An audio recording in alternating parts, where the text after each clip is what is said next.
Salut tout le monde. Bon, je vais vous montrer des petits trucs avec quoi je fais joujou les week-ends où je m'ennuie, soi-disant. Non, je ne m'ennuie pas sérieusement. Mais voilà, j'ai reçu quelques petits échantillons que j'ai achetés incognito parce que malheureusement avec mon nom, quand j'arrive chez certains vendeurs, ouais, bon, j'ai pas toujours ce que je veux parce qu'ils savent déjà pourquoi je viens. J'essaye d'être parfois un peu subtil ou de faire acheter par quelqu'un d'autre. Bon, ceci dit, j'ai quand même voilà, réussi à avoir quelques petites belles pépites que je vais vous montrer. Donc j'avais fait il y a quelque temps une fiche sur les fausses azurites malachites qui étaient tout simplement des lapis lazuli de médiocre qualité avec beaucoup de calcite, beaucoup de blanc qui étaient simplement teintés et on pouvait les identifier facilement du fait que l'azurite malachite ne contient pas d'inclusion de pyrite. Et s'il y en a, ce serait vraiment dans des traces infimes et fort oxydées.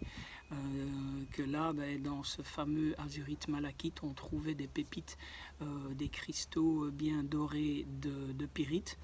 En allant gratter un petit peu la partie blanche calcite du lapis lazuli était teintée avec voilà, parfois même des fortes décolorations. On a cassé plusieurs perles, on voyait qu'à l'intérieur, dans la masse, c'était pas teinté, donc c'est pas vraiment une teinture en profondeur comme on fait aujourd'hui sous vide même. Donc voilà, et c'était vendu pour de l'azurite malachite qui coûte forcément le double du prix que du lapis lazuli de médiocre qualité. Et donc j'avais fait une petite fiche avec ça, et donc ici j'en ai trouvé quelques autres belles petites pépites. Il y a l'azurite malachite qu'on imite, non seulement donc avec cette fameuse lapis lazuli, mais aussi en pâte fimo, comme les fameuses malachites en pâte fimo. Et alors des chrysocoles qui sont tout simplement un mélange de résine teintée qui ressemble un petit peu, mais ouais, un petit peu, de loin. Donc voilà, je vais retourner la caméra et je vais vous montrer à quoi ça ressemble. Donc naturellement, si la caméra veut se retourner, c'est toujours quand on veut faire quelque chose que ça ne fonctionne pas. Allez, pourquoi elle ne veut pas?